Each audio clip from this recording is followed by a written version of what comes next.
ولله ملك السماوات والأرض وما بينهما يخلق ما يشاء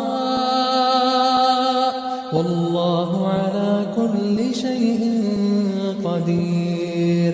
وقالت اليهود والنصارى نحن أبناء الله وأحباؤه قل فلم يعذبكم بذنوبكم بل أنتم بشر ممن خلق يغفر لمن يشاء ويعذب من يشاء ولله ملك السماوات والأرض وما بينهما وإليه المصير.